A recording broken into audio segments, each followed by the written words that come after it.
अब बेल होगी तभी तो माफ़ी मांगेगा। अब तमिलनाडु की तमिल भाषा में माफ़ी भी मांग ले तो क्या समझेंगे वहाँ वाले? हिंदी भाषा वो समझते नहीं है, वो कहते हैं आई डोंट नो हिंदी। अब वो हिंदी में ही माफ़ी मांगेगा, वो तो बिहार का बेटा है। वो इंग्लिश अगर बोलता, इंग्लिश में विश्वास रखता तो वो भी अपने मम्मी पापा को लेकर विदेश में सेटल हो गया होता। मनीष कश्यप से रासुका हटे, एनएस से हटे, जिससे कि मूल अधिकारों का हनन रोका जा सके।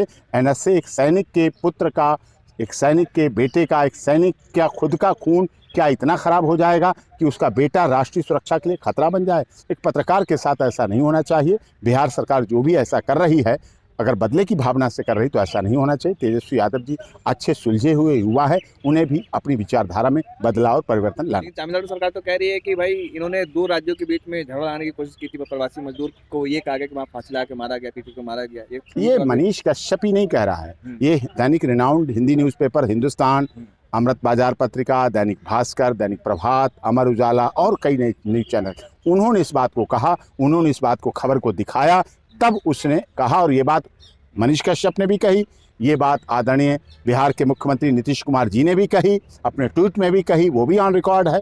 तो अगर अखबार पढ़ के, टीवी देख के अगर कोई बोलता है तो ये गलत कहाँ है? लेकिन सवाल ये हो रहा है ना कि मनीष कश्यप ने बाद में चेतावनी दी कि सरकार गिरा देंगे। ये बहुत गलत है, इसी की तो सजा भुगत रहा है और क्या। अच्छा, इसी बात की वो सजा भुगत रहा है। उसे क्या हक था सरकार गिरा देने की? वो कौन होता है सरकार गिरा देने वाला? वो क्या है? खुद एमएलए नहीं बन पाया, 10,000 वोट लेके सरकार गिराएगा, किसी की 180 दिन में सरकार गिराएगा, मुख्यमंत्री नहीं बनने देगा। पत्रकार कोई बोलता है?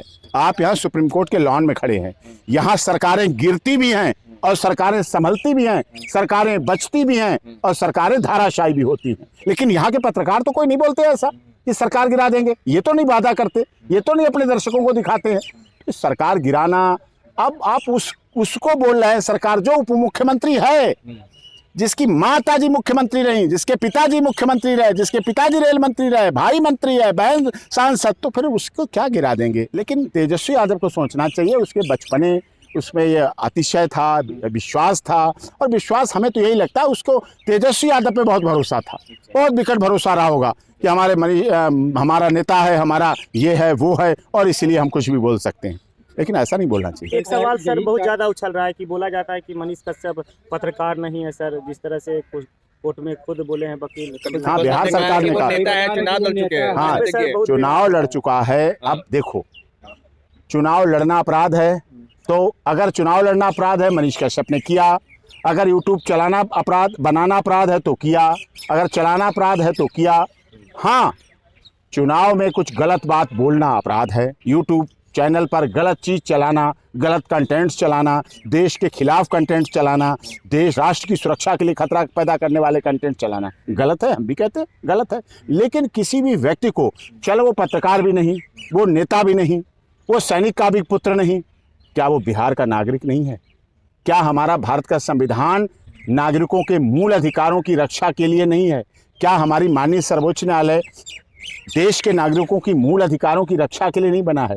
क्या राष्ट्रीय सुरक्षा कानून और देशद्रोह जैसे कानून इस तरह के बदले की भावना से नहीं लगाए जाते हैं इस देश में? तो बदले की भावना में ऐसा नहीं करना चाहिए। तेजस्वी यादव जी नीतीश जी को 2024 के लिए तैयार कर रहे हैं, मोदी जी के टक्कर में 2024 के लिए करें, कौन मना कर रहा है?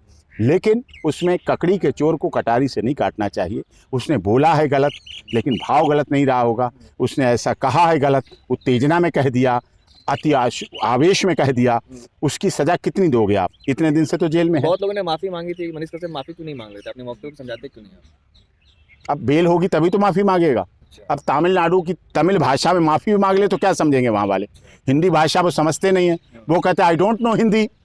अब वो हिंदी में ही माफ़ी मांगेगा, वो तो बिहार का बेटा है। वो इंग्लिश अगर बोलता, इंग्लिश में विश्वास रखता, तो वो भी अपने मम्मी पापा को लेकर विदेश में सेटल हो गया होता। बिहार के लोग बहुत देश दुनिया में, वो भी चला जाता। अब उससे बिहार से प्यार है, बिहार की मिट्टी में जिया है, बिहार की मिट्टी में पैदा हुआ है, बिहार की मिट्टी में पढ़ा लिखा बड़ा हुआ है और बिहार की मिट्टी में मरना चाहता है। ये है उसका। मनीष कश्यप तो कह रहे हैं कि हम झुकने वाले नहीं है, चाहे जितना ये लोग सजा दे रहे हैं। आपकी बात हुई थी उससे तमिलनाडु में? नहीं, उसमें वीडियो में दिया होगा। अब यही अगर ऐसा कह रहा है तो ये भी कोई झुकने वाली बात नहीं है, ना टूटने वाली। जो झुक गया होगा किसी के सामने उसका यकीनन कद आपसे बड़ा हो जाता है। झुकने वाला कभी छोटा नहीं होता है, वो बड़ा हो जाता है। आपने देखा डिफामेशन केस में केजरीवाल ने कितने केसों में माफ़ी मांग ली, बरी हो गए, ख़त्म हो गए। उसमें झुकना क्या है? आप राजनीति कर रहे हैं, सत्ता के लिए बात कर रहे हैं, वो सत्ता में हैं, आप आम आदमी हैं, आम नागरिक हैं। आप आम नागरिक आम आदमी रह के रहिए। वहाँ झुकने टूटने की बात कहाँ से आ गई है? वहाँ से इस तरह की क्या बात आ गई है? आप पर 8 केस हैं पहले से, है ना क्रिमिनल रिकॉर्ड, बोला गया यहीं सुप्रीम कोर्ट में, और देश की सबसे बड़ी अदालत सुनवाई कर रही है। अब इसमें वो तो और उससे तो ऊपर कहाँ जाएंगे हम? इंटरनेशनल कोर्ट ऑफ जस्टिस में तो जाने वाला मामला है नहीं कि इंटरनेशनल कोर्ट ऑफ जस्टिस में चले जाएं हम इसको लेके। जब माननीय सर्वोच्च न्यायालय सुन रहा है, हमारे honourable chief justice of India सुन रहे हैं, फिर इसमें क्या, कोई बात नहीं। और उन्होंने ही तारीख दी है, उन्होंने ही डेट दी है। अर्जेंट क्या है? ये भी कहा कि मैं पहला पत्रकार हूँ जिसके ऊपर एनएसए लगा है और इस तरह से ले जाया जा रहा है, इनको सजा मिल रही है, क्या कहेंगे इस पर? अब उनके वकील, उन्हें पता है एनएसए कब बनी? उन्हें यही नहीं पता एनएसए कब बनी, राष्ट्रीय सुरक्षा कानून बना कब है।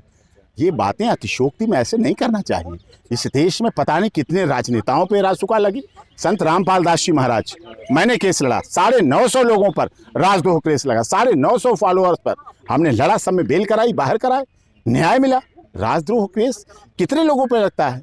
आपने देखा था रिपब्लिक के पत्रकार को घर पे उठा के कैसे पकड़ खींच के लाया था अर्नब गोस्वामी, देखा था ना आपने। लेकिन उसकी गलती ये है कि वो सरेंडर हो गया जाके थाने में। उसे कोर्ट आना चाहिए था, सुप्रीम कोर्ट आना चाहिए था, बेल लगानी चाहिए थी, एंटीसिपेटरी, ये सब काम करने चाहिए थे। सर, जैसे आपके द्वारा बताया जा रहा है कि आज जूनियर वकील अपीयर हुए थे, तो क्या कपिल कामत जी अपीयर नहीं हुए? कपिल सिब्बल जी हर मामले में हम नहीं पेश होते हैं, हर मामले में वो नहीं पेश होते हैं। कॉन्स्टिट्यूशन बेंच थी, हम लोग लगातार साथ साथ थे। जहाँ जैसी ज़रूरत थी, कोई छोटी बात होती है तो और एडवोकेट करते हैं, उन्हें भी तो सीखने का अवसर मिलना चाहिए था। इस केस में भी लोग सीख रहे हैं, इसमें भी सब सीख रहे हैं, सबको अवसर मिलते हैं सीखने के, सीखना चाहिए, सब सीखें, बढ़ें। मनीष कश्यप को अब 8 मई की डेट दी है और निश्चित तौर पर हमें भरोसा है कि 8 मई को न्याय होगा और इस मामले की सुनवाई होगी। और सुनवाई के बाद उनके काउंटर पर जो देंगी तमिलनाडु सरकार, उसको गौर करते हुए माननीय चीफ जस्टिस ऑफ इंडिया उस पर एनएसए ख़त्म करेंगे, इंटरिम बेल देंगे और सारे केसों को क्लब करेंगे।